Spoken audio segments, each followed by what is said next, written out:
We're almost ready to start, ladies and gentlemen. We're just waiting for our greffier to join us. And if you haven't signed the form in the back, just to give your address and your name, there's a form in the back that you can fill out as well. Thank you. You mean outside? No. Outside, Yeah, outside.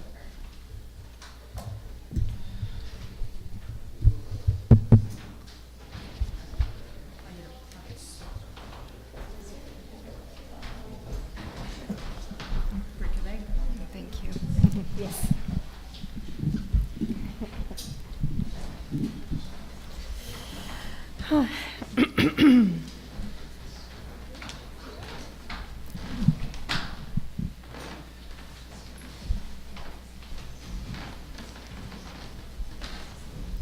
Good evening, everybody. Bonsoir, tout le monde.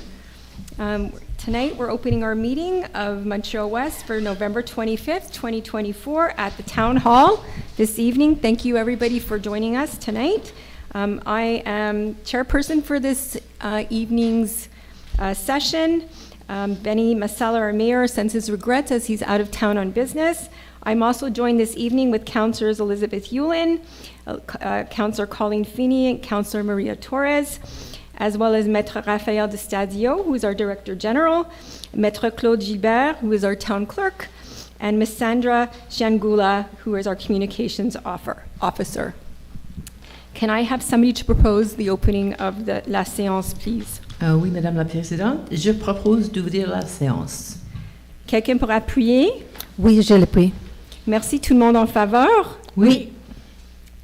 So, number 2, accueil des visiteurs. Nothing under the subject. Number 3 is adoption de l'ordre du jour. Quelqu'un pour proposer, s'il vous plaît?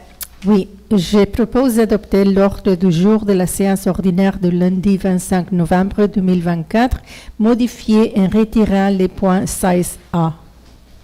Merci, conseillère Torres. Et quelqu'un pour l'appuyer, s'il vous plaît? Oui, je l'appuie.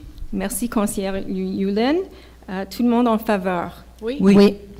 Numéro 4, approbation des procès-verbaux. Oui, Quelqu'un peut proposer, s'il vous plaît? Oui, je propose d'approuver les procès-verbaux des séances du conseil tenues aux dates suivantes. Séance spéciale du 28 octobre 2024. Séance ordinaire du 28 octobre 2024. Séance spéciale du 14 novembre 2024. Quelqu'un pour appuyer? Oui, je l'appuie. Merci, conseillère Fini. Tout le monde en faveur? Oui. Okay. Rien sur correspondance. There will be no report of the mayor this evening, but I will be doing a joint report this evening, which would be on behalf of myself and Mayor Masala. So we have councillors' reports, so I'm also wearing my chapeau as councillor this evening. So I'll be starting off for seat number 1. Just give me a minute here to get my report.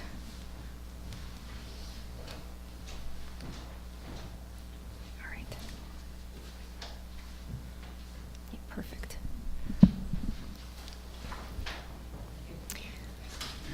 On November the 18th, 2024, the town convened a meeting with regards to all key partners following the accident of a Royal West Academy student while crossing Westminster at Ainslie on October 28, 2024.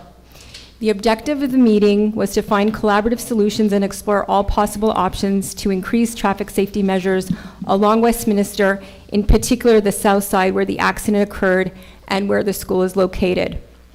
Prior to the start of the meeting, Royal West Academy Parent Participant Organization, PPO, we have them here this evening, thank you for joining us, tabled a letter addressed to community leaders to find solutions to propose short-term actionable items that would result in immediate improved safety for Royal West students during pre- and post-school rush hours.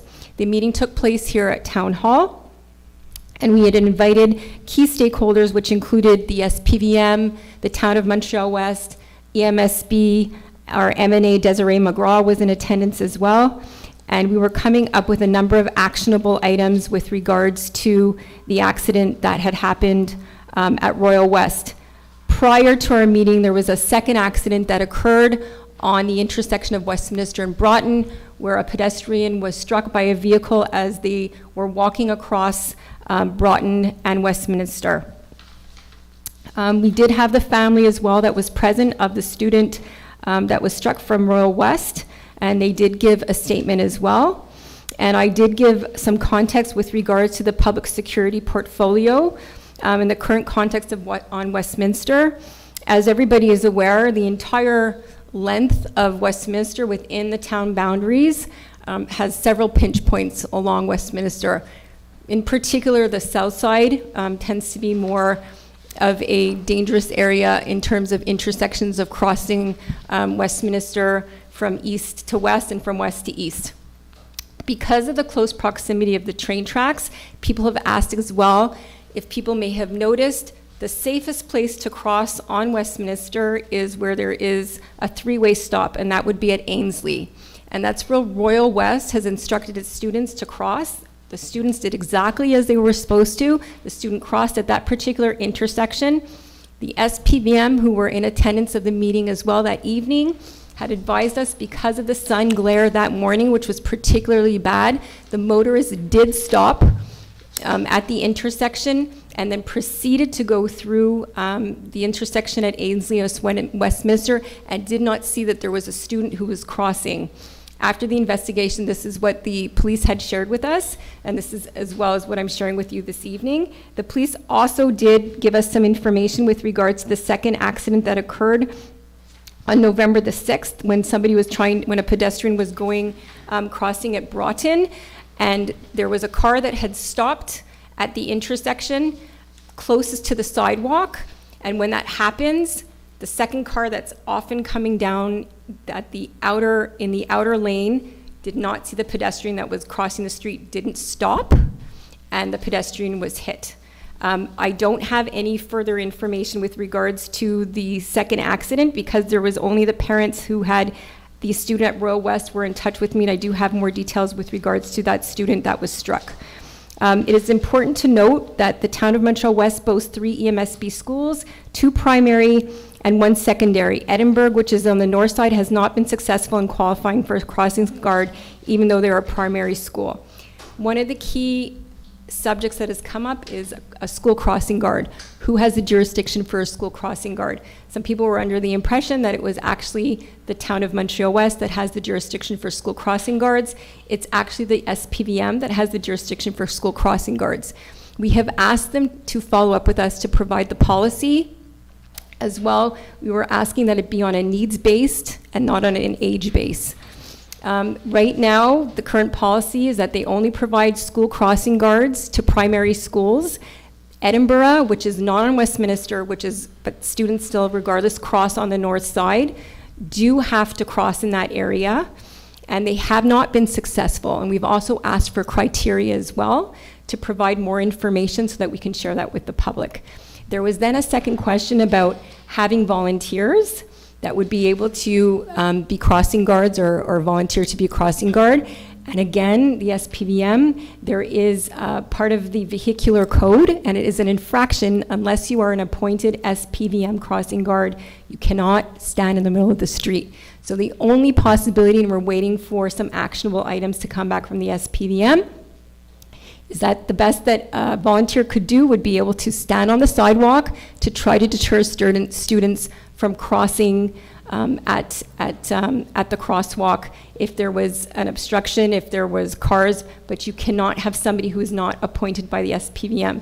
So we're trying to get some more information back from the SPM with regards to that actionable items. So we do continue to work with our partners. That also includes our provincial M&A, who also is a resident of Montreal-West. She was also in attendance of this meeting.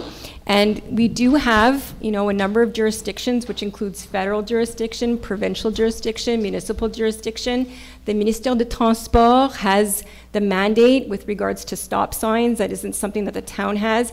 And that's part of the reason why we can't have additional stop signs. If you see that there's a stop sign on the east side and there isn't a stop sign on the west side, it's because it's in too close a proximity to the tracks, which is the same situation once you pass and you arrive at Sherbrooke. when you arrive at Broughton, when you arrive at Milner. So we had a study that we commissioned last year, and we have a number of recommendations that have come back, and luckily the timing is very good for us to be able to implement some measures. And I know people want very short-term measures. What can we do in the interim to make sure that we can continue to provide safety for students, for residents, for seniors? We're a senior-friendly town. We know that everybody accesses these corridors, but it is a complex issue. And I do have to say that of all the hats that I wear as a municipal councillor, as a federal public servant, I am a mom. I'm a mom first, and I completely understand, and I applaud you to be, that's exactly what I do, would be to mobilize people, because this is how you get action and this is how you get things done. At the same time, we have to make sure that we're consulting with all the people that need to be consulted with so that we can get action quickly and that we can work towards solutions. And that's really what we're trying to do here, this, not just the meeting on November the 8th, but it's continuing to work with the new, there is a new commandant as of today at Station 9. And this is one of the first lines of business that we will have with him, is to discuss how we can work together to make sure that whoever has jurisdiction over certain areas, that they can do that. I also wanted to let the public know as well, there might be a bit of a confusion of what public security officers are able or not able to do. And public security officers are subject to the same thing as not appointed crossing guards for the SPVM. They also cannot stand in the middle of an intersection directing traffic. So we need to be able to come up with these solutions. I know some of them might be longer term solutions, some of them might be medium term solutions. Kanziak right now is working as the first city in North America that's using new technology, that as soon as you put your foot down, that the crosswalk automatically illuminates. It's a $200,000 project. Kanziak was able to secure $175,000 worth of provincial grants, and that they're going to be the projet pilote to see if it's actually viable into the winter and see actually how the project works as the first city in North America. If it's something that we think could be used in the town of Montréal-Ouest, it's something that we're certainly looking to. And I agree with everybody. We have pinch points. You go from Avon, you go from Ainsley, you go to Broughton, you go to Sherbrooke, you go to Milner, Curzon, Nelson. I can tell you, I walk my dogs, and even on the north side of Curzon and Nelson, I always have to stop. I make sure I make eye contact so somebody sees that I'm crossing. I make sure I have reflective tape on myself as well when I'm crossing. But I understand that people are frustrated and people want action, and we are taking this very seriously, and we continue to work the situation. I know people in this room will have questions later on, so I'm going to leave it here for now to allow the other councillors to share their views, but I also just wanted to share as well that we know that it could have been a very different situation. We know that the pedestrians that did have the injuries, the one that we know of at Royal West, sustained minor injuries. We know it could have been a lot worse, but that's also very traumatizing for the family. It's very traumatizing for the student. And it's very traumatizing for the other pedestrian as well. So it's very important for us to continue to work the situation together, and I think it's the best way to look at all options, collaborative solutions, and some of this might be involving just having lights around the stop sign. That's at Ainsley. We can have better marked crosswalks for the interim. And again, we are continuing to work the solution, but we do have to make sure that we get the right information from the SPVM, and that's currently with regards to the crossing guards, which I know everybody really wants to have a crossing guard in the area to be the safest. But again, crossing guards are only specific times, and we cannot have a crossing guard at every single intersection, and everybody knows that. So I will leave it at that, and I'll now turn to the other councillors as well. And I just wanted to also mention that we most likely will be having some snow on Thursday. Just make sure to respect the parking advisory as well, that you're not parking your cars when snow removal has to take place. And I'll leave it at that, and we'll turn to Councillor Elizabeth Yulin, who is seat number 2. Thank you. Thank you very much. So for Public Works, the department was busy with various activities this month. It's been finishing up the tree maintenance work and conducting various targeted tree inspections that help us get a gauge on the health of our tree inventory. Our crews have also been preparing the streets and green spaces for winter, clearing away leaves and debris. As a reminder to residents and contractors, leaves should never be pushed or blown into the street. They should all be disposed of in paper bags or in bins and put out on Tuesdays for the green collection. It's prohibited to put them out in plastic bags or with the garbage pickup. It's hard to believe that the snow season is almost upon us. This has been the warmest November, I hear, in Quebec history. So it doesn't feel like winter's coming, but it is. And snow removal operations will be beginning soon. So I'd ask all residents not to leave their waste bins on the sidewalk or the street. This impedes our crews from clearing the snow effectively, and instead please put them at the end of your driveway or on the grassy medians, otherwise known as boulevards. Also, please be on the lookout for temporary orange snow clearing street signage. The efficiency of our snow operations is greatly reduced when cars are parked illegally in the street, and the owner can also receive a hefty ticket. Even the vehicle could even be towed. So I'd ask you to please be cognizant of that. Switching to the environmental portfolio now, the department worked principally on completion of our public tree planting program and the modernization of our curbside recycling program. The new system in Quebec is called Extended Producer Responsibility, the planning of which began in 2022.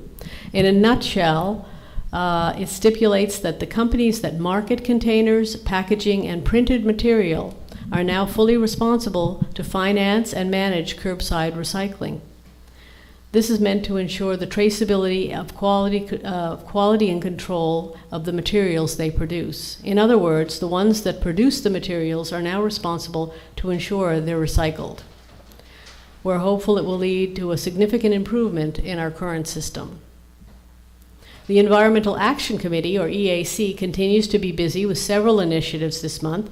For example, on November 22nd, we organized a second visit to the new recycle sorting center so residents could see for themselves where their items actually end up. By all accounts, it was a great success, and we'll share our findings in the upcoming issue of The Informer. Au cours du mois de novembre, le service de communication au promouvoir et à soutenir les événements et initiatives de la ville. Il est assurer la promotion de la vente de billets et d'écharaires silencieux pour la gala et collaborer avec le Disney pour l'édition et la révision des graphiques associés à cet événement. Aussi, le service de communication a tenu des réunions avec le Centre de sécurité civile de Montréal pour discuter des projets communs ainsi qu'avec la ville des fusionnés de l'ouest de l'île, pour explorer des opportunités de collaboration. Les relations avec les médias ont également été gérées pour l'article de la presse relative au jour de souvenir. That's it for me. I'd be very pleased to answer any questions you have during question period. Thank you. Merci, conseillère Younen. Maintenant, je passe au siège numéro 3 avec conseillère Fini. Thank you very much, Madam Chairperson. I'll start my report with the finance area of my jurisdiction. A reminder to those of you who may not have paid your water tax bill yet, the deadline for payment was November the 21st, and to date we have received 79% of those payments. Les lettres de renouvellement des permis de stationnement et des permis pour chiens pour l'année 2025 ont été envoyées le 4 novembre. La procédure est détaillée dans les lettres. Les permis peuvent être payés par la voie électronique, par la poste ou au comptoir de service de l'hôtel de ville. We highly recommend that you renew your permits prior to December the 19th, as the town offices will be closed December the 23rd to January 3rd, and the new permits are due as of January the 1st. Work is continuing on the 2025 budget, and I want to remind you all that there will be a presentation of the budget at a special meeting to be held here in this room Monday, December the 16th at 7:30 p.m. prior to our regular council meeting at 8 p.m. Le budget de 2025 sera présenté lors d'une réunion spéciale qui aura lieu le lundi 16 décembre à 19h30 avant la réunion ordinaire du conseil.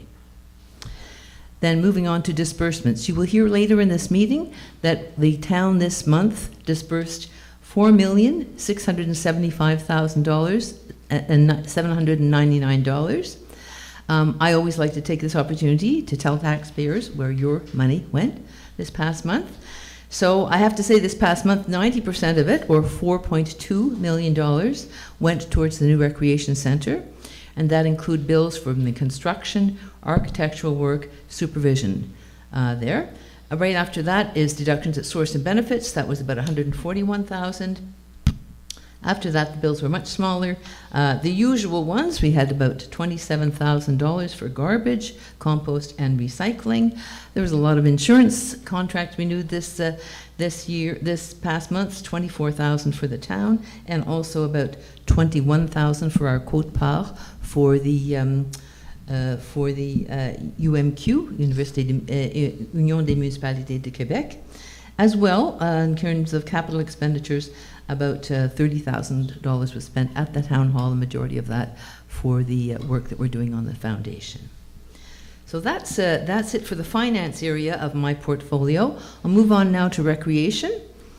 Les inscriptions d'hiver pour tous les cours de fitness et les cours pour enfants sont disponibles en ligne. Veuillez vous inscrire pour vous assurer d'avoir une place pour la prochaine session. We will be offering a few new classes this session, and that includes Spanish classes and chess for kids. We also have a new workshop for families and teens, and that is Coding with Harry, and you can sign up for all of these on Amelia. As well, we've added a new Parents' Night Off. It's a very popular event. This is for 4 to 10-year-olds. You drop your kids at the community center, and they are looked over by capable babysitters.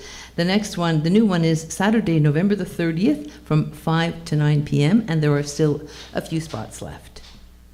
We have a few upcoming events. Of course, the culinary gala, as the Councillor Yulin had mentioned in our communications part, was held Saturday the 9th of November. We raised over $85,000 to equip the new kitchen in the recreation center. It was an amazing success. Many, many people gave their time, their energy, their money, so thank you. I think you've been thanked in many areas, and you will continue to be, but thank you very much from me once more. Upcoming events now, there'll be Breakfast with Santa, and that is Sunday, December the 15th. Tickets are available online. Reserve your spot today because this is also very popular. Les événements sont affichés sur le site web de la ville, sur Facebook et sur Amelia, si une inscription est nécessaire. Un bulletin électronique est également envoyé pour les événements à venir.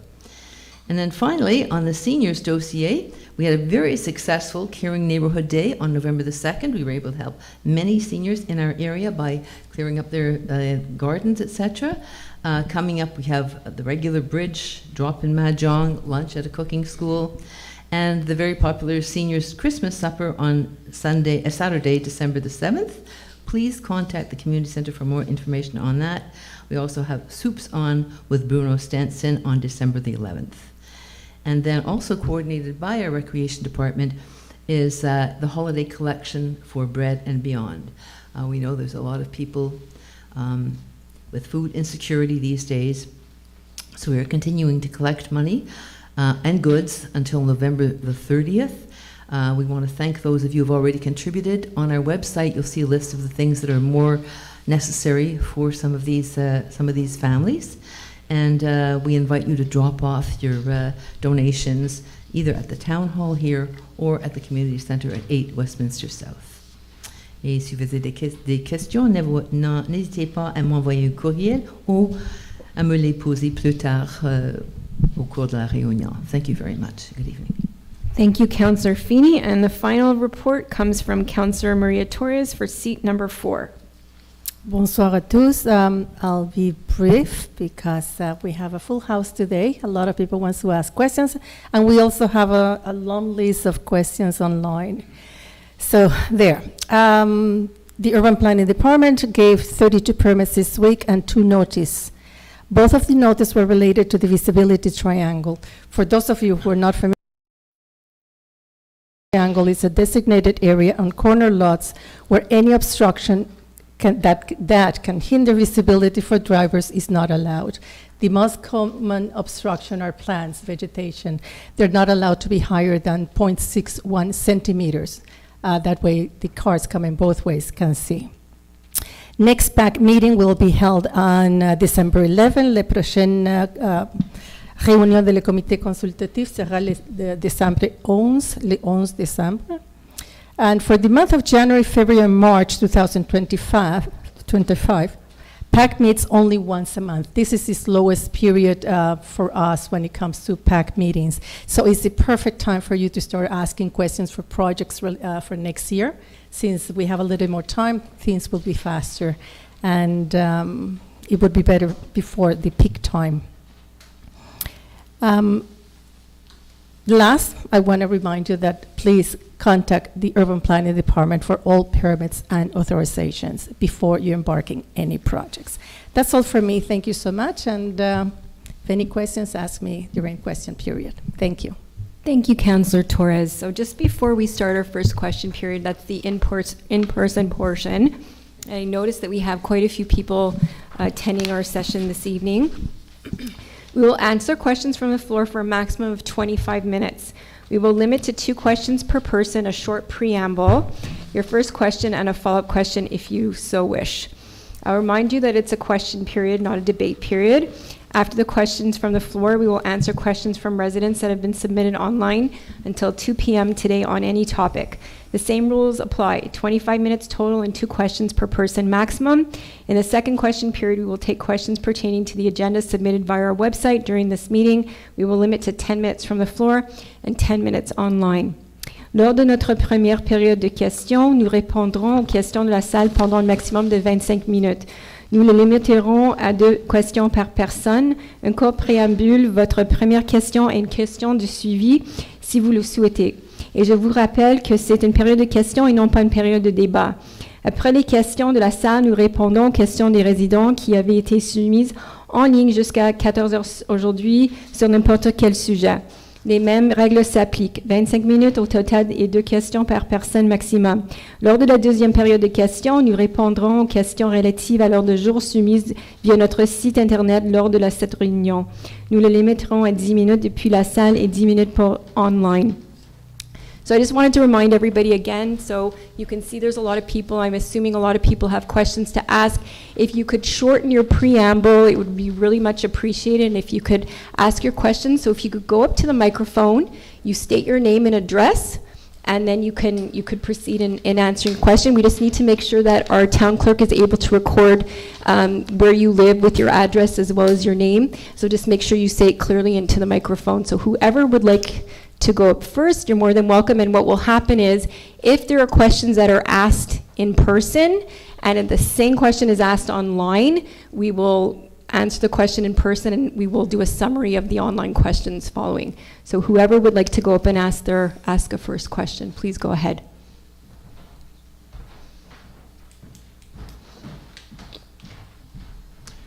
Hi there, thanks.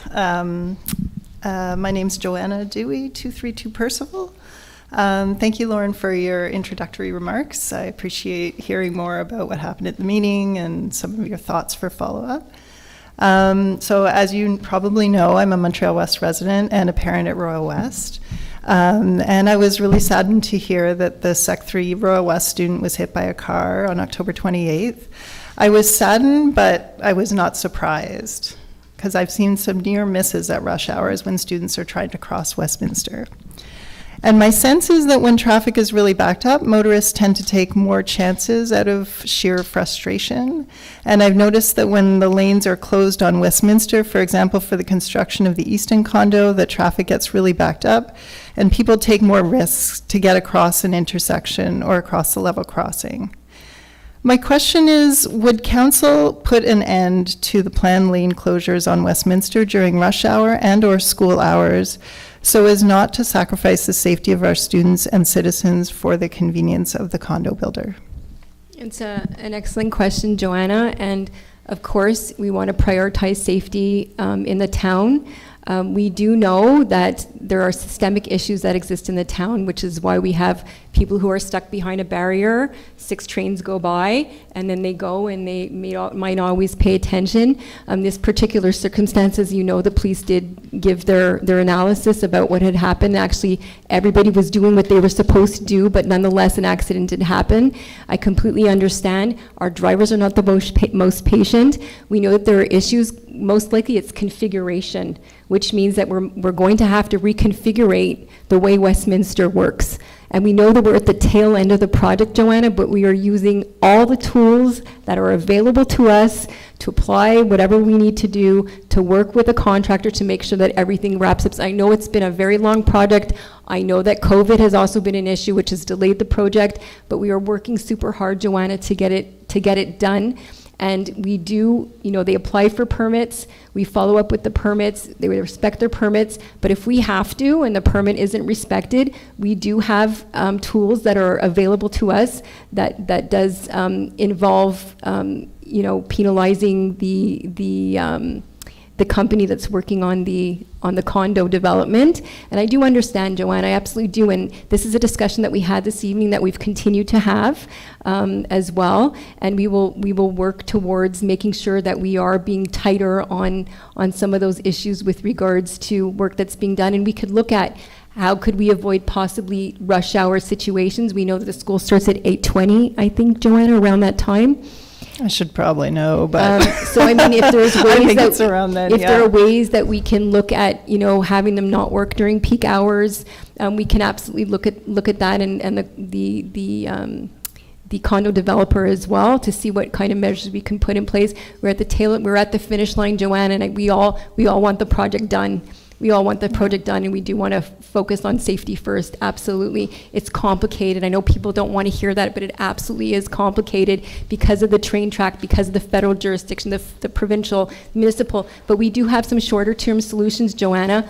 Because of the traffic study that we commissioned last year, we have some recommendations that we're ready to put in. We actually did pass the first reading last council meeting in October, which would prohibit, and this is, of course, is a trial to see how it works, but it's actually prohibiting a southbound turn from Sherbrooke onto Westminster.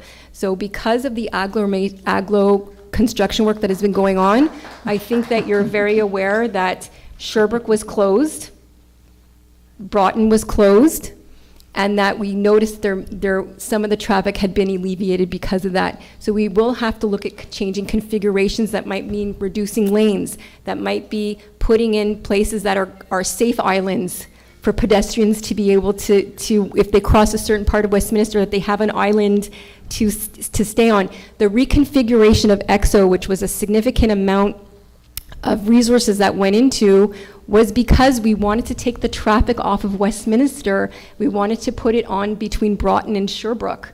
So we wanted to make sure that people were starting to use that underground tunnel of that new building that was built to get pedestrians off of Westminster, because we know it is a problem. Council continues to work together to try to strategize, and we do have these recommendations that we should be able to put in shortly. But things like a stop sign that has lights around it, Joanna, are very simple things to implement, and we're hoping that we'll be able to have some of those solutions put in momentarily.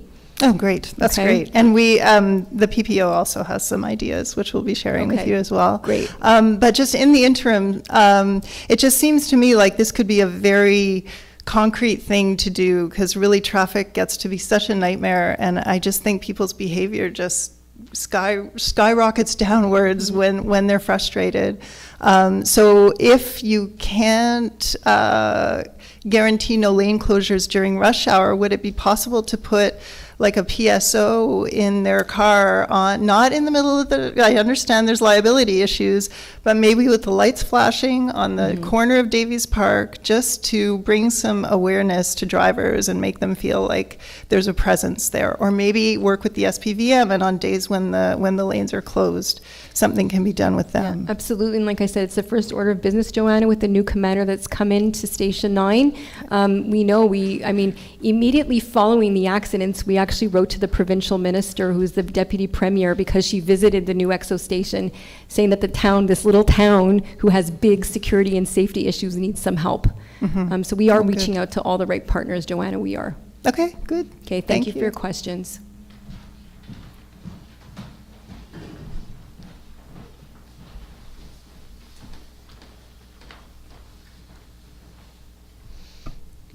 I'm short. It's okay, you could, Can you pull yep. it down? Yeah. There you go. Evelyn Pitchka. So there are lots of traffic problems in the town, Westminster for sure. But the other corner that I keep coming to talk about is this corner here with the traffic light, which I remember the days when there was no traffic light. We have the sign saying no access to Auto Route 20 is still hidden. Okay, so that really needs to be addressed. But I have two questions to ask you about that area, because first of all, the signage is really confusing. You see drivers who are in the left turn lane turning right. You see it's a regular occurrence at least once a week where somebody turns aiming to go down the hill and turns onto Easton. Seeing big transport trucks take out the traffic lights. So I actually drew up a little diagram of some signage that I think might be helpful, something like this that would meet with the highway code across Bryn Mawr and Avon. So to really clearly indicate that the left lane is to either go straight ahead with no access to Highway 20 or turn left, and to show that there are two right-hand turns, two streets, only one of which goes to Highway 20 and the other one should be for local traffic only. So I'll give you that as a gift. Would you mind giving it to our town clerk? That would be very much appreciated. Thank you. And I have also been driving around all over Montreal to see what's happening in other parts of the town as well. If there's something that we see that looks interesting and innovative that we can implement here as well. I've taken a lot of photos. Great. The other question that I have is because with the increased amount of traffic, I am seeing a lot of people running red lights at this corner. I've nearly been struck several times, and I'm a very able-bodied senior. Can we have a red light camera? I asked the SPVM, and they said it was Montreal-West's jurisdiction. It's just, even just a sign saying, warning, red light camera coming. It's just that the number of people who will come tearing up the hill from Ville St. Pierre, or just trying to make that corner, it's really, and that's a safety issue for everyone, including the Royal West students. So anyway, those are my two questions, requests. Thank you very much, and we will, when we meet with the new commander, for sure, it's something that we can raise with them. Right. As I say, I wrote to the SPVM, and my two questions that I asked, they said both fell under the jurisdiction of Montreal-West, so I get it. I understand. Okay. Yeah, I understand. Good. Okay, thank you very much for your questions.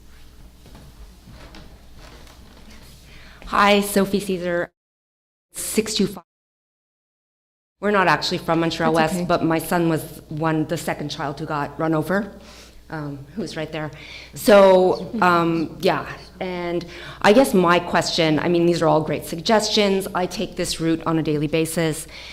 The issue that happened with Kayam is the first person stopped, the second one didn't. And it's my understanding that the police didn't do anything, that she didn't even realize she ran over him. So I guess my question is, how do we get more police presence there? Because just to follow up on the last woman's question, people are running the red. I go to the gym on Ronald every morning, and people are running the red. No one stops at that crosswalk. I have to put my hazards on so nobody runs into me in the back. It is, as we know, it's all a problem, but it needs more police presence. So I think that's my question to you, and how do we get that? Yeah, so I have sent out the link because the way we lobby for resources to get more complaints. So we also have a SPVM 9 officer that sits on our community safety committee. He is new. He's replacing the officer that we were previously working with, Officer Ménard. This is Officer Auger.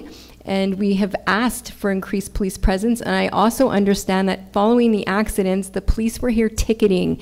That's a big issue, is they have to ticket people, because if you're not ticketing people, it's not a deterrent, and we're very aware of that. So this new commander, I think there's been 3 new commanders in the last year that have come through Station 9, which also makes an issue for continuity. We're here to represent the voices, not just of our residents, but people who are part of our community. Royal West is part of our community, and it's really important that we are all taking this seriously, and we know, I live here and I've seen too many near misses. I agree with you. And I'm very Continuously. sorry, I didn't realize that you were one of the pedestrians that was struck, and I'm sorry for your experience, and I'm sure it must be very traumatic for you and your family members and everybody and your friends. We want to avoid this. We don't want this to happen again. Is this something that anybody can guarantee? We cannot guarantee it, but we can make sure that we try to put all the mitigation measures in place to make sure that we minimize the risks. And again, it's going to be a configuration issue, because I agree with you. Whoever is driving on one of those lanes doesn't see the pedestrian walking across, and if it ends up being configuration, and we've seen it, unfortunately, due to some construction, we've seen how it's worked when everybody goes into one lane. Because what's happening is everybody's jockeying to get into turning right onto Avon, right? So you're getting people who are on the inside lane that kind of want to beat the traffic and not wait in that one line or one lane.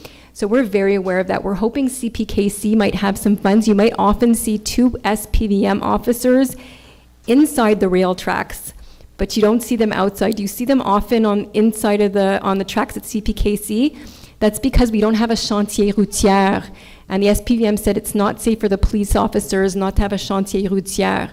So we have to look at innovative ways, working with what we have, and making sure that we do have more. And I do know they've been here, they were asked to be here every single rush hour. They have resource issues. They serve Montreal-West, they serve Hampstead, they serve Côte-Saint-Luc, they serve NDG. So I absolutely agree with you. So, and then just to touch on Joanne's point about Yes. potentially not having road closures during that time, there was a good, I would say, 3 or 4 days that Mo West actually had I guess, City Works had shut down by the crosswalk during rush hour to do some work there. And I remember passing there going, literally, they couldn't choose a better time than to close this road when there's traffic in the morning and there's no work being done. That was the AGLA work, I think, that you're referring to. Yeah, Okay, but yeah. there was no work being done, and it was like 3-4 mornings in a row. So Okay. there should not be any road closures at that time. It's crazy. And I that's absolutely my appreciate your comments. point, and I thank you for coming this evening, and I appreciate your being here as well. Hi, I'm Alana Zimmerman. I Oh, yes. I live at 4690 Trentham. We've had a few communications. Yes, we have. I've been worried sick since my kids started Royal West, like everybody else. And I was just wondering, I submitted an email and I Yes. changed around my question. How is it, I know that there are so many, there's EXO and there's the police and there's the railway, I understand.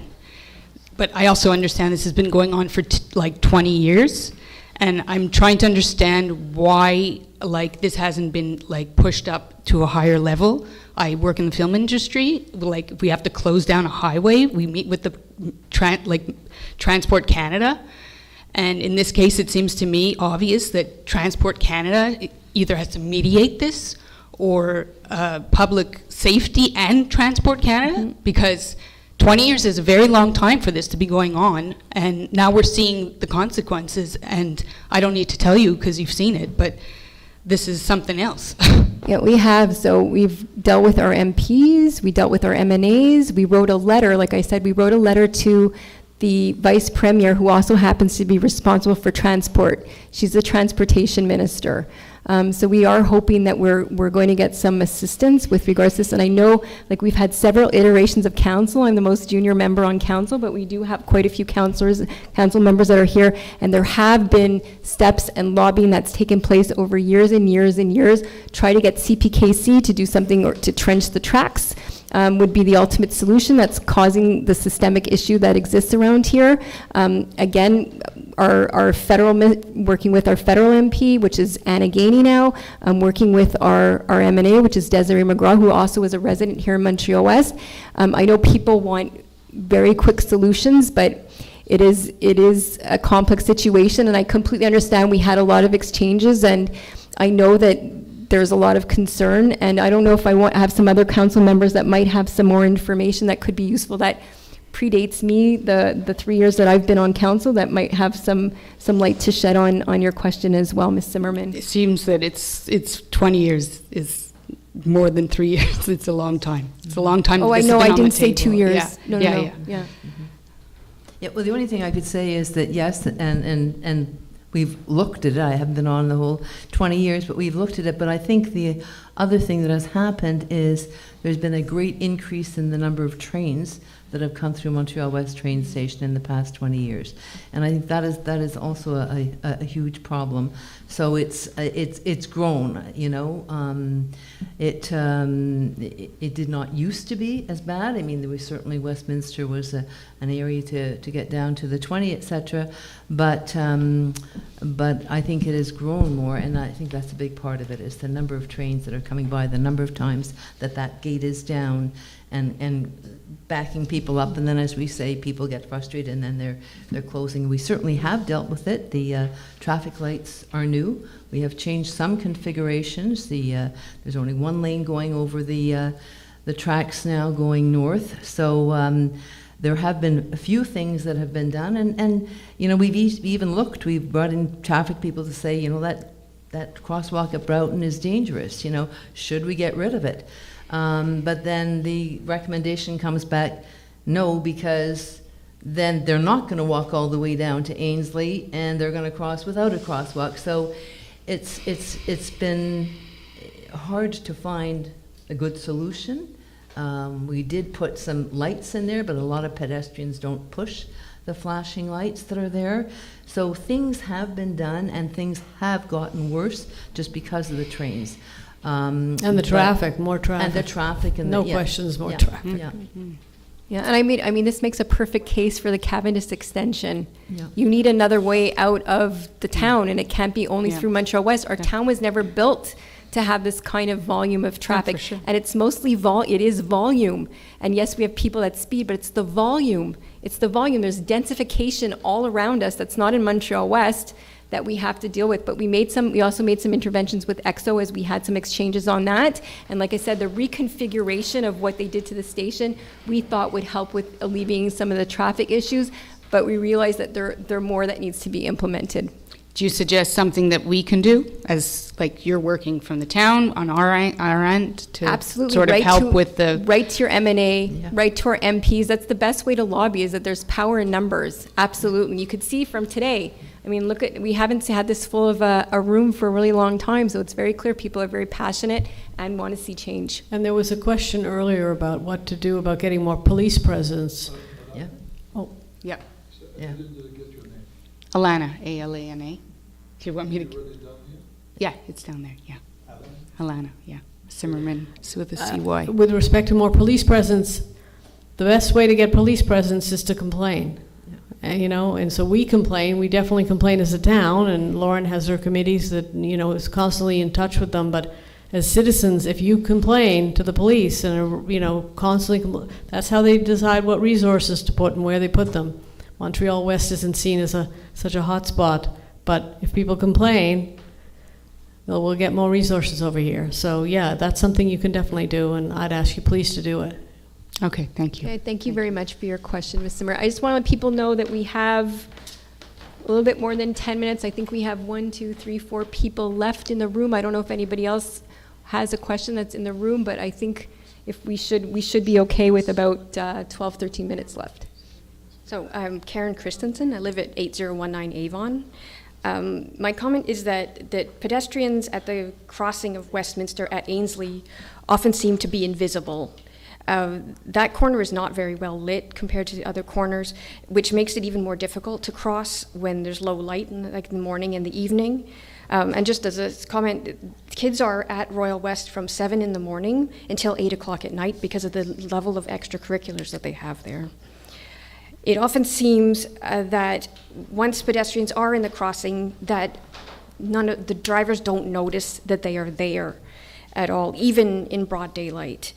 I have noticed, because it's near my house, that the town improved the safety of the crossing of Avon at Brock when they installed better street lighting at that corner, and they installed light-up pedestrian signs that mostly work when you push the button to activate them, and that does alert the drivers that have stopped at the stop sign, and they tend not to go again until people clear the street. I want to know if the town will do the same thing at the corner of Westminster and Ainsley. It's definitely, like I said, we have a number of actionable items, and those seem to fit the criteria of what we discussed during our meeting on November the 18th. So absolutely all options are on the table, Karen. And if we can make it safer, we absolutely will. And it's little suggestions, like you said, if better lighting, those are things that are pretty easy to do. So, I mean, we can just, speak to Public Works and see what's possible and how Because fast I carry it a can be done. flashlight to cross that Say crossing. one more time, Karen. I carry a flashlight to cross that crossing in the evening and at night, because I find that helps the cars see me. I hear you. Because we live on the north side, and we're constantly holding our phones up when we're crossing the street as well in Westminster, because you're right, people don't pay attention after they've been sitting behind a train barrier after 10, 15 minutes, and they get caught, they're just, trying to get wherever they need to get to. So we'll absolutely look at that, Karen. And can I make a comment on something you said earlier also? Sure. You said that when Broughton and Sherbrooke were both closed, that there was an improvement in traffic. From my perspective, what I saw was there was more traffic around Avon and in this section of Westminster, because the traffic was pushed down at Elmhurst, went down Avon, and then rushed up at Westminster. So I think it actually may have increased the traffic in front of Royal West that we're talking about. And that's why we're going to do these projet pilote to see what it yields before we make permanent decisions. But we are relying on recommendations from certified traffic engineers and experts. But thank you, Karen. Thanks. Thank you. Excuse me, so maybe just not to lose track of this, can you repeat your name? Karen Christensen. 8019 Avon? Yep. Okay, right here. Okay. Thank you. Thank you, Karen. Oh.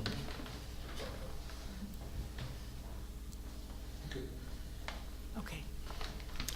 I'm Catherine Korakakis, of the English Parents Committee Association, so a founding member of Par Mort de Plus, the body that successfully lobbied the government to enact Bill 48. So I'm here to ask you today, I'm not a resident of Montreal-Ouest, but of course I represent parents, and I want to ask you today, you talk about a lot of actionable items, you talk about letter writing, you talk about all this stuff. What's the timeline? Because it takes 1 second for a kid to die or to get hurt. What's the timeline? We can't be in abstracts. We have to have, within a month it's this, within 2 months it's this, and it can't wait. Our children deserve to live. 100%, Ms. Korakis. Korakakis. I'm sorry, Ms. Korakakis. So yes, absolutely, like we have actionable items. So I can tell you that as of Friday, I asked for confirmation for the actionable items that came out of the meeting from November 18th. The SPVM needs to get back to us. We have some work that we have to do for Public Works. We have the recommendations that are coming out of this traffic study as well. So absolutely, once we have our plan in place, we'll show what the short, medium, and long-term measures are. And I completely understand what you're saying. Yes, it does take a couple, absolutely, it's just a couple of seconds for just something to be life-altering, life-changing, life-ending. So when we're looking at the short term, we talked about lighting. I came here and I couldn't see where I was walking.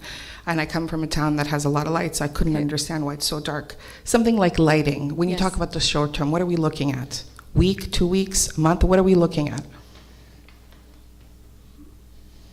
Ça va dépendre du budget, ça va dépendre de plusieurs éléments, mais on peut regarder pour l'année prochaine. Certains de ces éléments-là. I didn't hear what you said.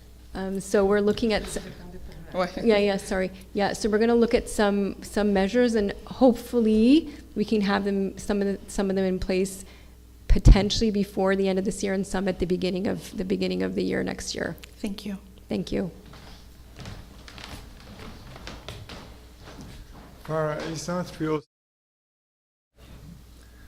My question is, 2 months ago I asked online, what's the storyline on the parking lot on Avon and Ronald? And you said it's for development. Now, first of all, is the land belongs to private, or does it still belong to the city? When you said The parking lot. No, but I don't know who answered you during, I don't believe it was me who answered you at that time. Do you know who, which? 2 months, I understand, I just don't know who you asked who answered your question. I asked it online, and Oh, there I was a mayor. see. Mayor said is under development, is waiting for development.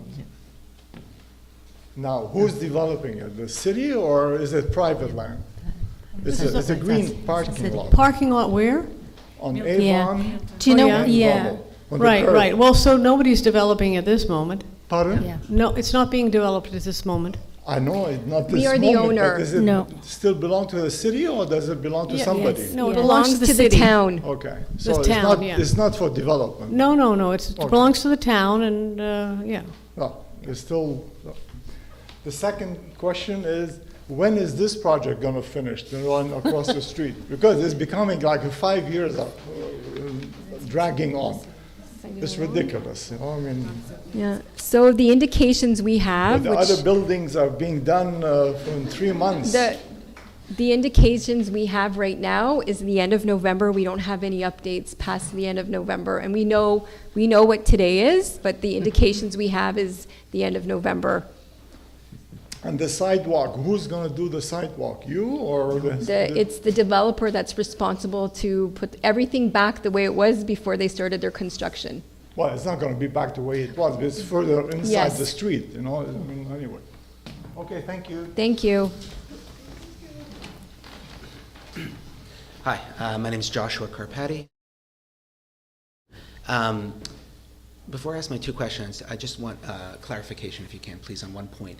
If, I'm a Royal West parent, if Royal West were to raise funds privately for a crossing guard or a traffic mitigation professional, whatever the terminology would be, I just want to be clear, can we do that and have a private, is that allowable?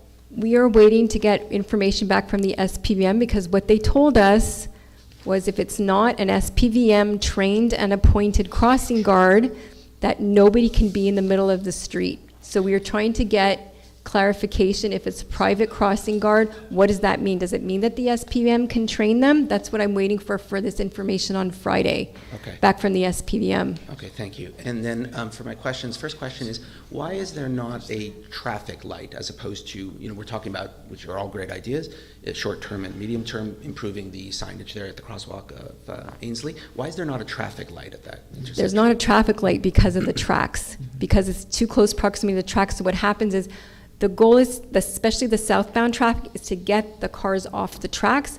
There's a limitation there, and that's why the light is where it is on Avon. You can't have any traffic lights that are closer to the tracks than that. Okay. And then my follow-up question is, from my perspective, in our discussions we've talked about and you went over many of the different options that have been considered for mitigation over many years.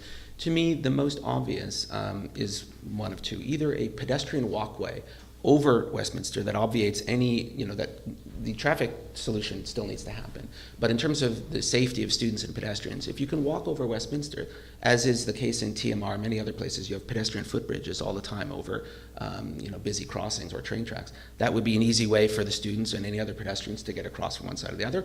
Or, of course, the other thing is why not a tunnel, an extension of the XO tunnel? Why wasn't it built under Westminster? So either over or under, forget about burying the tracks, just for pedestrian safety specifically, not necessarily solving the traffic congestion issues and safety there, but it would remove the pedestrians, mostly students, to safety that way. So why not contemplate That's that? definitely something it's the first time I've heard something like that proposed, to be honest with you. And these are CPKC, right? CPKC owns the track, so it's not something that the town. But further can down, do. further, like near the intersection of Ainslie, for example, on town land. If there's private land, why not just build a pedestrian walkway over Westminster, high enough to allow rescue vehicles, obviously, underneath. Like there are many pedestrian walkways over train tracks, many pedestrian walkways. I mean, that's something to bring to a traffic engineer as a possibility. I'm saying that has never We been can't considered. answer that at this moment. Well, I'm but just saying that seems like a very obvious thing. The town has never considered that. We have not. Or a tunnel underneath, extending the EXO tunnel that was built. Not a pedestrian tunnel, no. But we can bring it up to an engineer and see what they say. Okay. I find that very odd that why would that not be? EXO built. Not EXO, the town. I'm saying, why wouldn't the town, we could work with EXO to connect to the town, but saying, independent of EXO, why not just build an overpass for pedestrians or a tunnel underneath? There's a tunnel, there are many examples of this. Melrose, Upper Lachine.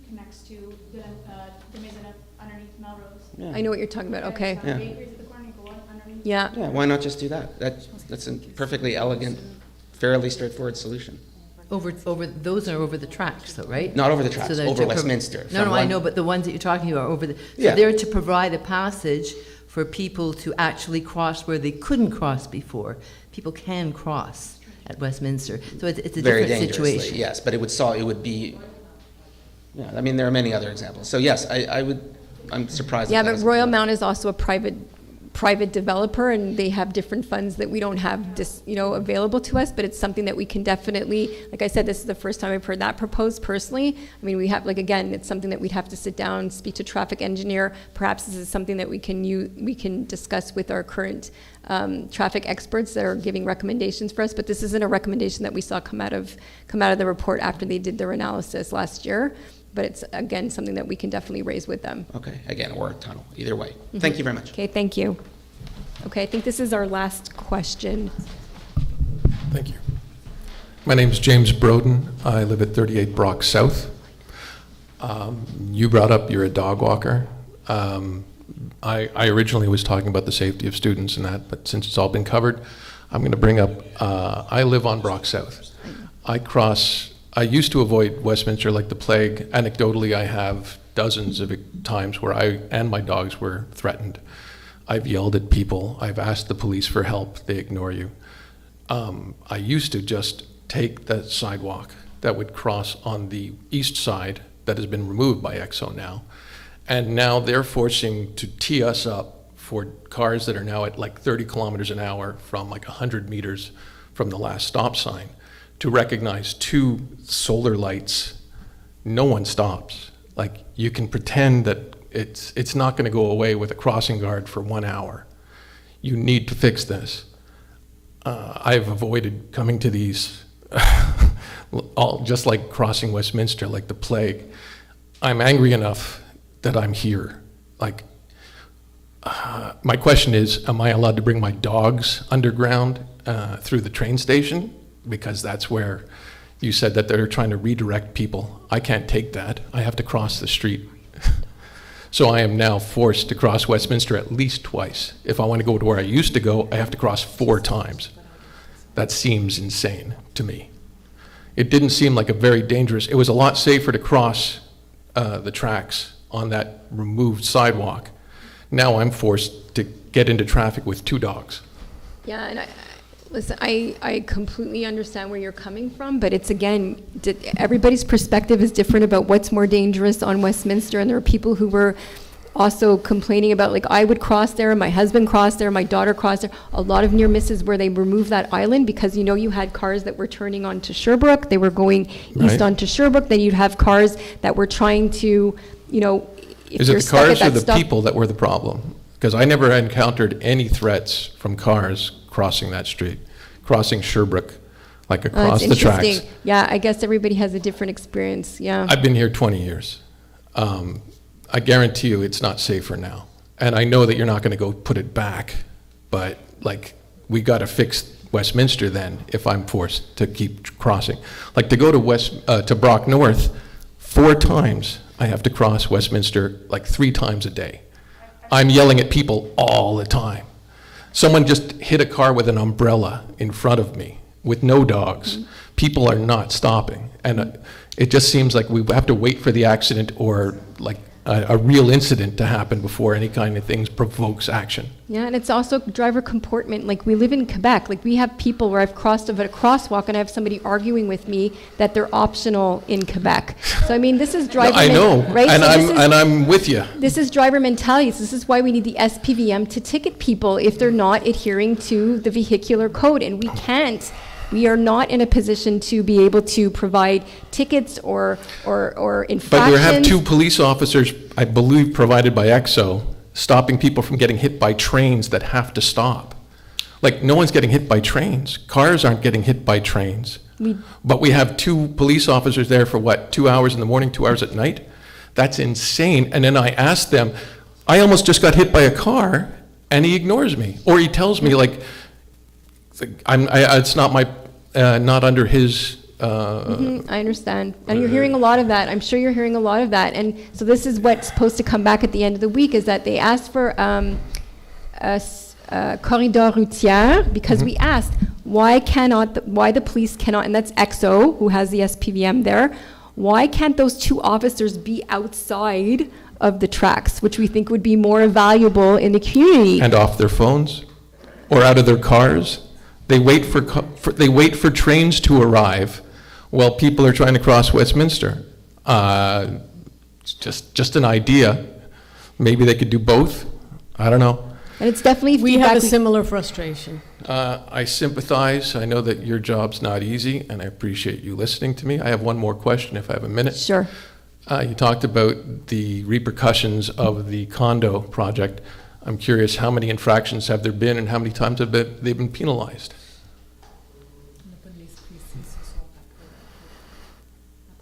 Because it's been a while, as the gentleman before said. Yeah, we have. Have there been any? We have exercised what we can under the current contract, which allows us to do, that has a certain marge de manœuvre.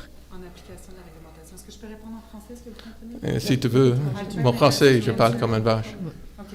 En fait, en application de la réglementation, il y a eu des conseils d'infraction qui ont été mis comme le ferait n'importe quel chantier. Yeah. So we do have means in which we were able to apply something. So if there were infractions, we took action with regards to those infractions. And we benefited financially from that at least, so I can sleep a little better tonight? Okay, yes, good. we have. Of course. Thank you. Okay, online. Okay. All right, so let's move to online questions. Just let me pull up my form.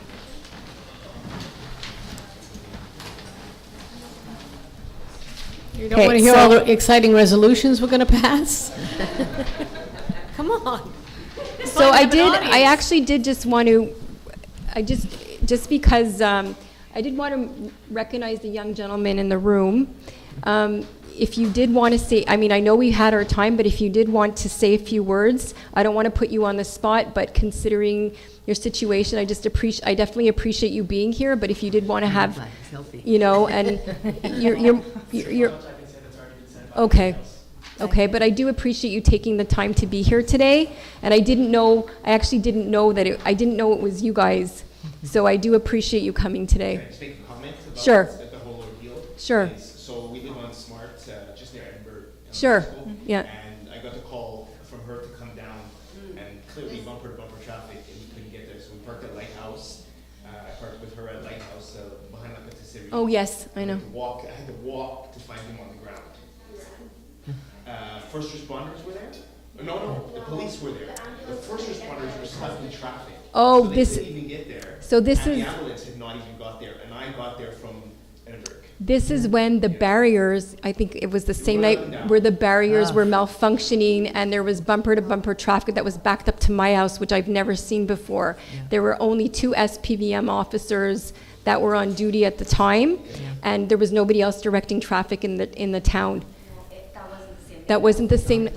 Oh, I'm sorry. Okay. But anyway, that's just yes. If there was any need for a first responder, I understand. The tracks, they were screwed that night. Right? I understand. And this is regular on a daily basis. That traffic's like that. So he's lucky. He got nicked. But if he had actually gotten hit, it would have been somewhat of an issue. I had to walk there, and anyway, that was there was no access for any emergency vehicle to get into where he was. Yeah. I'm very sorry for what you. I am very sorry for what you experienced. I really am, and I'm happy to see that you seem to be okay. But of course, there's walking around. Lucky. We can all say that we were very lucky under these 2 circumstances. Absolutely, we don't want to wait for something worse to happen for sure. And I appreciate all of you coming here tonight. Okay, so I think we can move online. All right, so what I'm going to do is, because many of the questions that were asked in person were also the same questions that were asked online. I'm just going to get into my document. Okay, so what I'll do is I will go through the questions listing the people's names and their addresses. And I will tell you that I had 16 questions online, all related to the same thing. So it shows that it's important that people are coming together asking this question. So we have A similar question from Kevin Brothler on 27 Valentine North. About decision-making, about short-term, medium, long-term. Mrs. Judy Kennedy, who is at 151 Strathern, she has also acknowledged that there's some major issues with regards to traffic on Westminster and what kind of measures are we taking. I know that she's one of our seniors as well. Ramesh Vadaval on 345 Westminster North, who also lives near the intersection of Northview and Westminster. Nancy Stewart, who lives at 14 Rennie. Andra Saivanen, who also asked about crossing guards. Karen was already here, so she asked her questions. Joanna, you asked your question. James Broden on 38 Brock South also asked a similar question about Avon and Westminster. Daniela Lulick, who's at 36 Brock South, asked about the crosswalks and raising speed bumps, and that's a good one. I actually do want to address a little bit of that. So we are restricted with regards to speed bumps. There's when there is STM, so when there's an STM bus, it's very difficult to be able to put speed bumps in certain places in the town if it's frequented by the STM buses, so I did want to respond to that. We have Frank Apolko. I'm answering one part of his question. Another councillor answer another part of his question when we get to the other online questions. He talks about the flashing light at the crosswalk. Can each of the crosswalks have this? Again, we're looking at all options. Jonathan Saveriano, 35 Valentine North, talking about the train safety. Westminster and Sherbrooke is still extremely dangerous. What are the concrete examples that you're taking? What options going forward? Brian Benedetti, 22 Brock South. Again, Sherbrooke and Ainsley, hazardous crosswalks. Joshua Carpati, who was here, also asked a question, 7448 Stewart. Bob Soden, who has two questions. I'm answering second part of his question with regards to the intersection at Ainsley and Westminster. Painting reflective cross-hatched lines. So we do have directives of what we can paint, the colors that you paint. So this isn't a Montreal West directive, but we have to observe the directives that are coming from the implementation of crosswalks. And then we had Alana Zimmerman, who was also here, who asked her question in person with regards to Westminster, and she reformulated her question, but it talked about the changes from EXO in the tunnel. Now I have 4 questions that are actually not related to that specifically. So we have one question from Jody Mason, who's from 64 Nelson, and her question is, there are new Transport Canada regulations for level crossings coming into effect on November 28th, 2024. They were being phased in the beginning of 2022.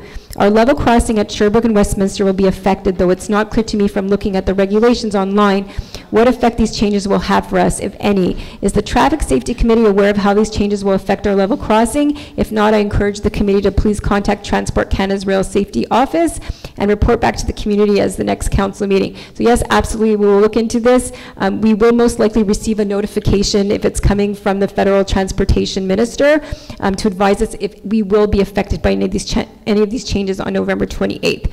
Another question from Michael Ellie, who I spoke to by phone earlier this evening at 62 Ronald. His question is about the Ronald radar will be moved to its original location so it can be plugged into the power source the town already took time to install. Its current location relies entirely on solar power, and it only works periodically at best as a result. This was a problem in the past and is why the town installed a power source at the old location. I've exhausted all options following up by email, both public security and public works. The original unit was damaged, but moving it up 12 inches would solve that issue permanently. So I have been, again, discussed with Mr. Ellie, and we are going to get back to him with a definitive response. Robert Thompson, 35 Brock. For crosswalks the length of Westminster, is the town aware of and in touch with Candiac to monitor the results of their newly eliminated crosswalk? We discussed that crosswalk in Candiac being the only city in North America who currently has that crosswalk installed, and we will be following closely if this is a measure that we can put in place for the town. Jessica Oud-Wotiek, 45 Charlevoix. She is also part of the Royal West community. Pertaining to the meeting that took place between many stakeholders on Monday, I believe it was announced that everywhere around Royal West is 30-kilometer zone. The hill on Avon to the lights intersecting Westminster, where many students cross from the bus stops, there is a 40-kilometer speed sign. Could I please have a clarification on whether this is old signage or if it's in fact a 40-kilometer zone? If it is indeed 40 kilometers, could the town please look into whether under La Loi 48, could it be considered a corridor scolaire and changed to 30? So yes, this is old signage, and I believe on the other side it actually indicates 30, but there is one sign indicating 40, but it is indeed in the zone scolaire, and it is 30 kilometers, and we can absolutely, if that 40 kilometer needs to be changed, we will address that and change the signage. Final question online for me is, for my questions, and then we'll go to the other councillors. Barry McLaughlin at 76 Percival. As a permit holder for the Percival parking lot for many years, and as winter approaches, I'm curious to know if the town has made a decision on whether to keep granting citizens the opportunity to store their trailers in the lot. I pay to park my vehicle in the lot every day, yet I still find myself scrambling to find a spot in the winter months. This lot should not be used to store vehicles. I saw in the Informer that the town was looking into it and was curious to know a decision has been made. So yes, absolutely, Mr. McLaughlin, we are looking at the parking lots across the town. We are looking at parking also on Westminster and some of the adjacent streets. And you're right, I mean, in terms of storage, that means we have to update a number of our bylaws as well. But we have made sure that everybody who is in that parking lot does have a permit, and they do have a permit. But absolutely, we will be going through all the parking lots across town, seeing how we might be able to change the tarification that currently exists, and making sure that people are not storing vehicles or trailers or what, but this will take a bit of time for us to be able to update the bylaws. And I thank you all very much for your patience and for your questions. And now I'm going to move to the other questions, if you just give me a little time here to get my other paper. All right. I feel like I need to take a breath as well. All right. So we have our first question goes to is from Kevin McDonald at 28 Fairfield. I'm inquiring about the new arena worksite and a powerful floodlight shining directly at homes on Fairfield Crescent. I've already reported to Rafael DeStasio some time ago. This has been a problem that was resolved once before, but now it is back. I believe a properly installed deflector or realignment of this floodlight is all that is required. Thank you. Councillor Feeney, if you could please respond. Yeah. Yes, thank you very much for your question, Kevin. And thank you for bringing it to our attention. Yes, and I know you've already spoken to Maître DeStasio today. We will be meeting with Saggio tomorrow. That will come up at the meeting, and we hope that it's going to be resolved as quickly as it was the last time for you. So thank you very much for notifying us. Thank you, Councillor Feeney. Next is from Susan Elgie, 37 Brock North. As cold weather approaches, it would be good to know that Council is considering, or better, moving forward the issue of banning wood-burning fireplaces. They are a serious source of air pollution and are injurious to people's health. Councillor Yulin, please. Thanks for your question, Susan. Yes, we are working on that, and the Environmental Action Committee has made a recommendation, and we're just looking to bring it to Council now. So there are several alternatives we can look at, but we're definitely moving in that direction. Thanks for your question. Thank you, Councillor Ewan. Next question is from Philippe Bergeron at 23 Garden, and his question is, can we have an update regarding the Hydro-Quebec Corridor Vert bike path project? Has Montréal-Ouest Council reached out to Hydro-Quebec regarding the status of the project? Could we help move this project forward by working with the affected towns and Hydro-Quebec to promote or potentially start this project? Can you please answer the question, Councillor Torres? Yes, thank you. Hi, Philip. Thank you so much for asking. We do not have an update. Last time, you might have been here, they held a presentation here in the town hall where they they presented everything they were planning to do in terms of green spaces, walking spaces, multiple uses. However, at that time, they said the project was a little bit delayed. It was going to be a couple of years delayed, as a matter of fact. But after that, we have not received any information whatsoever. When they will start at La Salle, so it will be a couple of years after they start, and they haven't started La Salle yet. So I do believe it is a little bit longer than we had expected, but we do not have an update other than that. As soon as we receive one, I'll read it and let everybody know. Thank you. Thank you, Councillor Torres. The next question is from James Mulally at 1112 Chemin Breton. As previously answered, the drains and catch basins were supposedly cleaned in the spring of 2023, although there was no report or record for specific areas. Why were the drains in the southwest sector bounded by Westminster, Avon, Easton, and the CP tracks cleaned on July 18, 2023? This was 5 days after dozens of houses in the sector were flooded on July 13, 2023. Was the reason for this that it was determined that there was a restriction of capacity or blockage in the drains in the sector? Councillor Yulin, please. Yes, thank you, Mr. Mulally. There was no, we didn't actually have any records that coincide with the dates that you have listed here in your question, so I don't know if there's some kind of misunderstanding. There's no information on our part that drains were cleaned because of a blockage or anything like that. So what I'm going to do is I'm going to ask Public Works to have a look at this more closely, and we'll get back to you with some kind of a better answer to try to understand what you're getting at. Thanks very much for your question. Thank you, Councillor Yulin. You're going to be on the hot seat for the next few questions, so be ready. Again, another one from James Mulally, 112 Broughton. In recent weeks, Broughton Street West was surveyed, and there are pink paint marks and numbers on the sidewalks and street. What is this for? Councillor Yulin. So what that is almost certainly for, it's not our Public Works Department that made those marks, but you know that they, the AGLO was doing work on Broughton East, on the other east side of Westminster.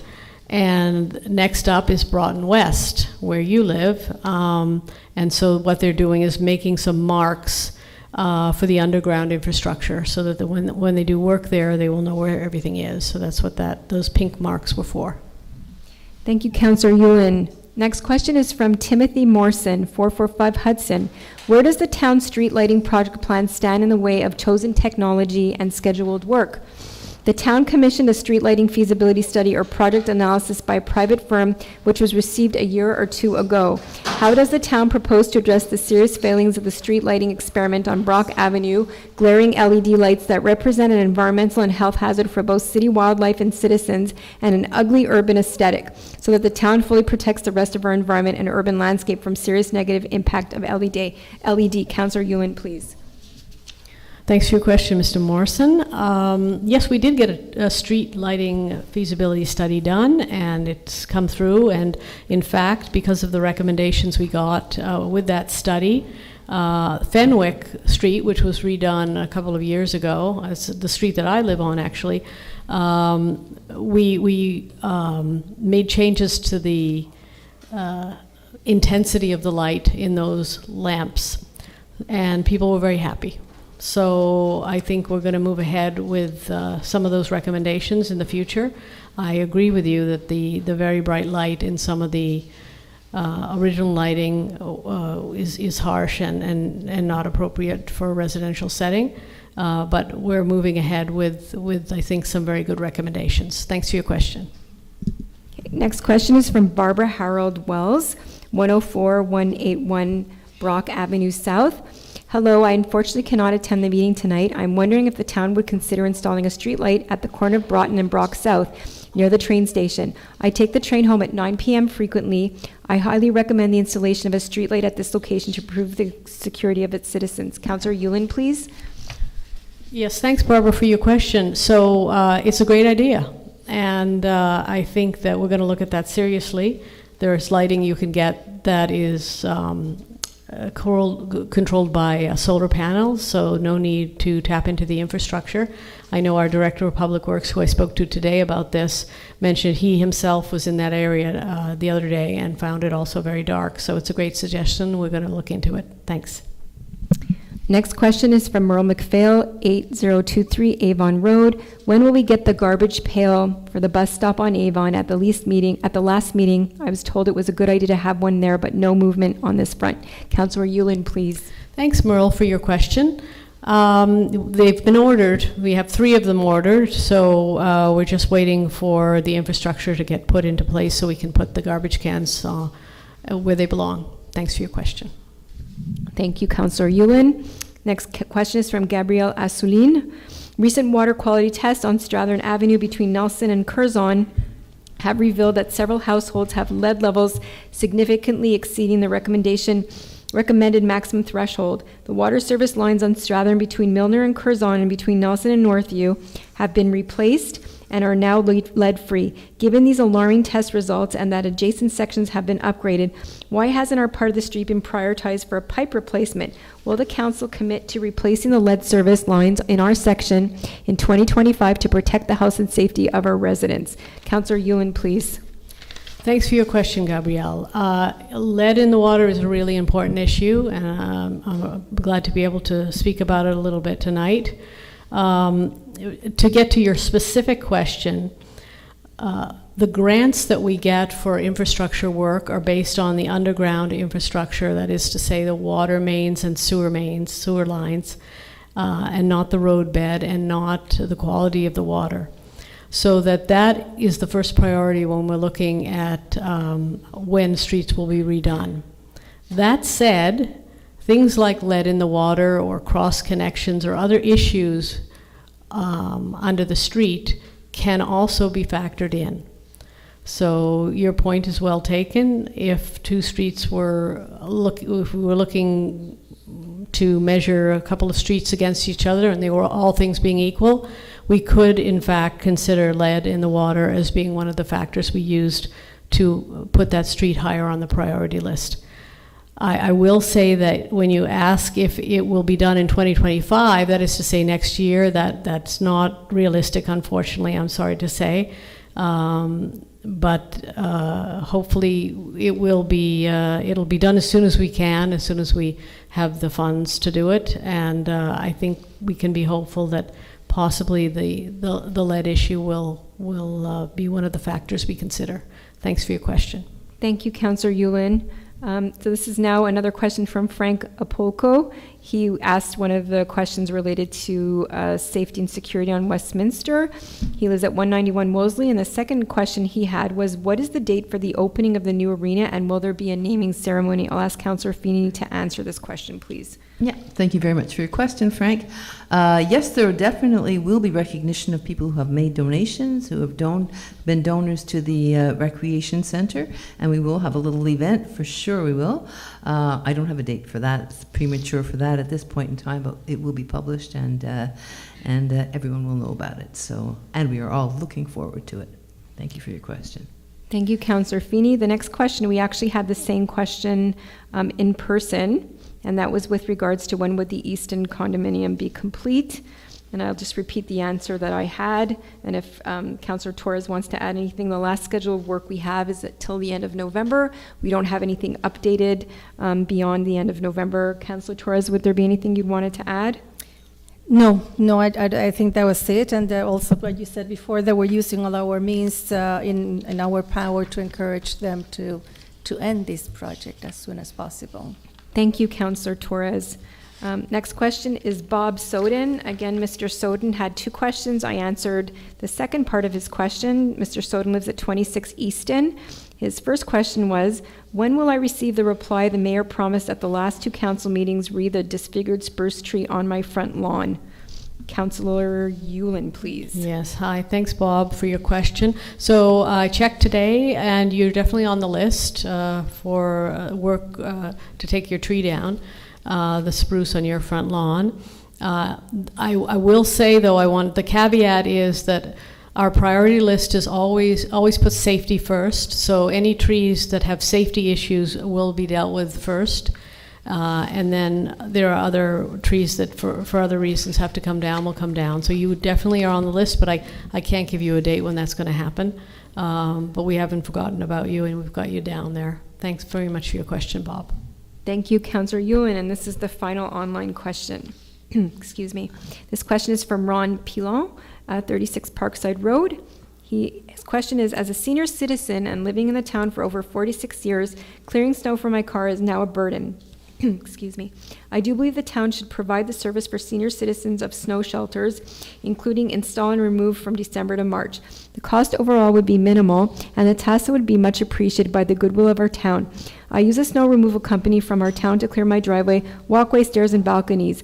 Note, quality and various pleasing colors of tents are available. Thank you for all your due consideration. Councillor Feeney, please.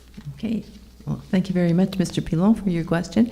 This usually comes up every winter, and council does not have any intention to change our decision regarding tempos in town, regardless of what color they are.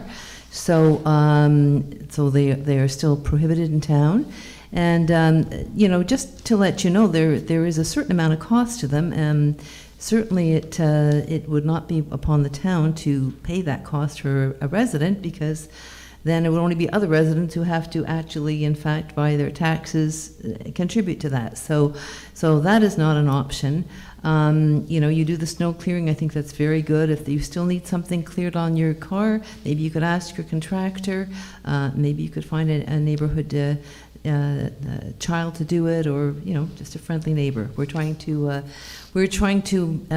promote being caring neighbors. So those of you who are listening, if you happen to have a senior living near you and you notice that they are having trouble clearing their car off, then I think it'd be a very nice gesture to help them and to do so. So thank you very much for your question, Mr. Pilon. I think there was one question we missed from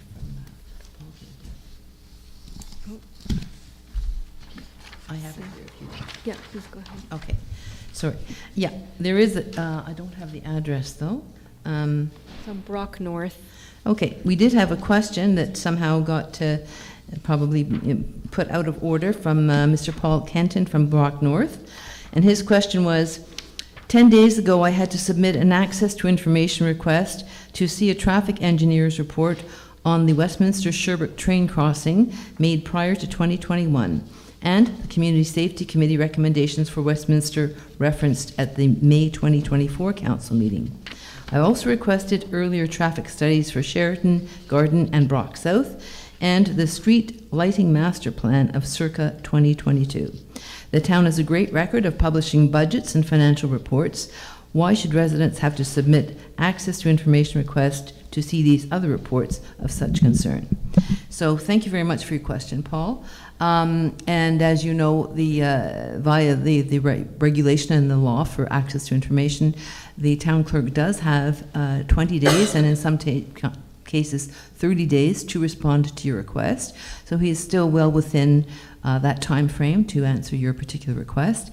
In terms of your other comments, the access to information is definitely something which is under the purview of the town clerk, who is aware of what should be published and what does not have to be, and various other regulations of access to information and privacy that are always involved in this. So he will respond to any of your other questions when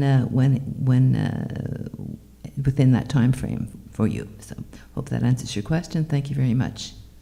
Thank you, Councillor Feeney. This now concludes our first question period, and we'll be moving back to our regular agenda.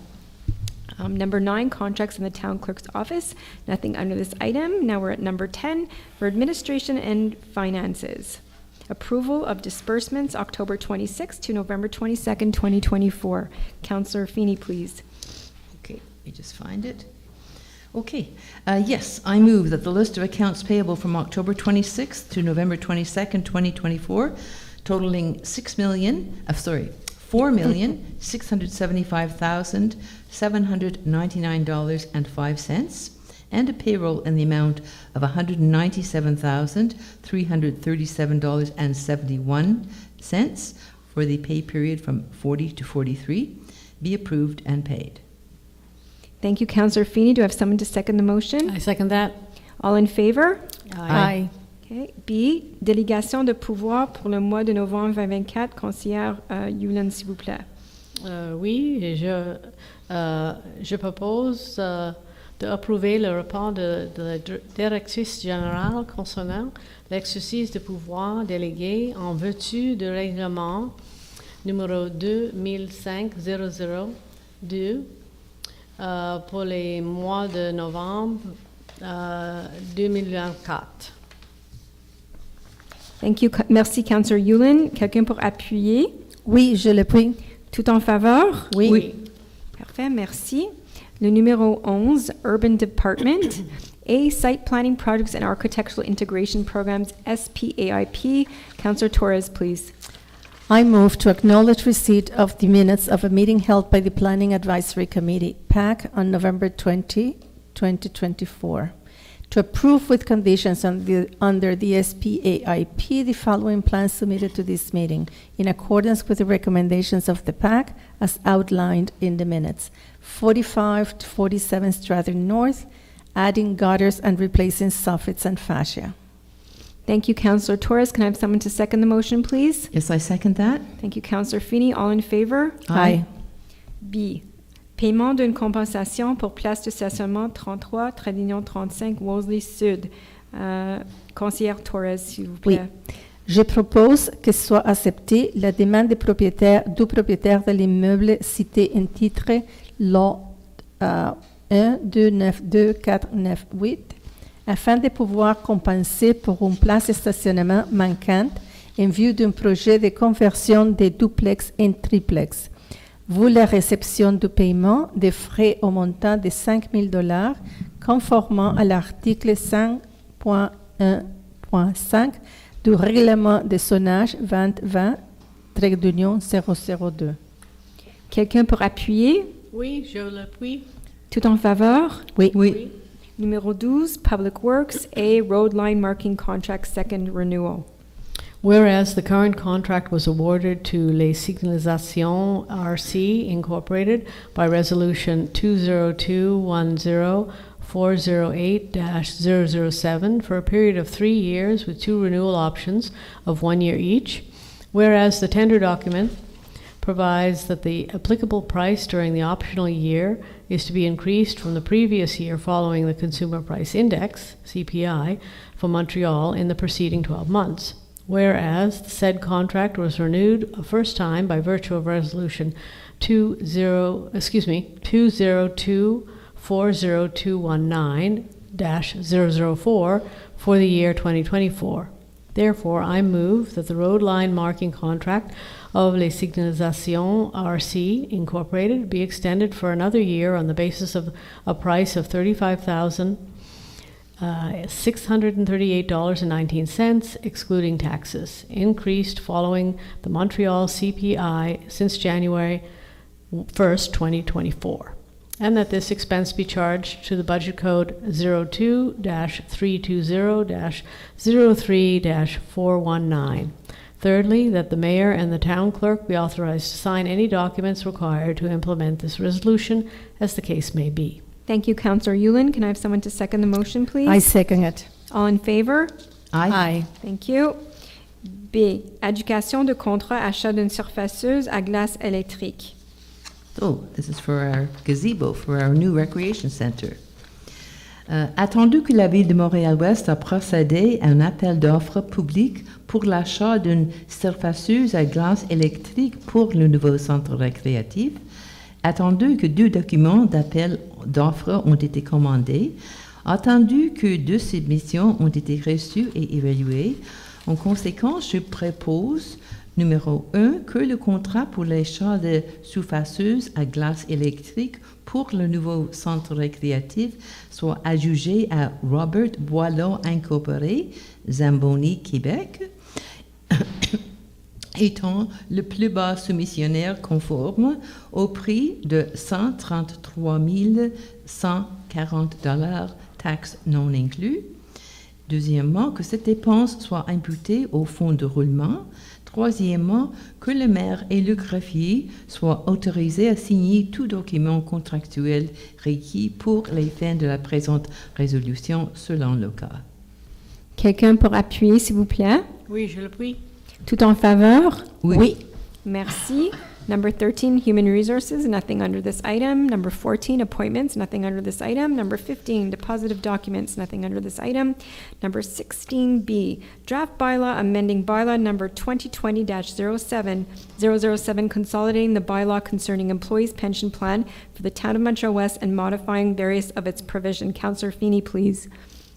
Yeah, okay, this is just notice of motion, and there was a change, major changes to the pension bylaw for municipal employees that came through in 1990, and certainly they were, everything was changed and admissible, etc. It had to do with the equality of contributions, mainly between employees and the town, and there were other subparts of it. And there was a few parts of that were challenged by a couple of the unions, and the main part of it did go through without challenge, but there was one part of it that was challenged, and that was related to whether one could do away with the indexation of retirees' pension plans. So this new draft bylaw will amend it to say that this is no longer permissible. Thank you, Councillor Feeney. Number 17, the second public question period. No, we don't have any questions online. Move to the next item agenda, and that would be the termination of meeting. Can I get someone to move to terminate the meeting, please? Yes, I moved that the meeting be terminated. Can I have someone to second the motion, please? Yes, I second that. All in favor? Aye. Thank you very much, everybody, for joining us this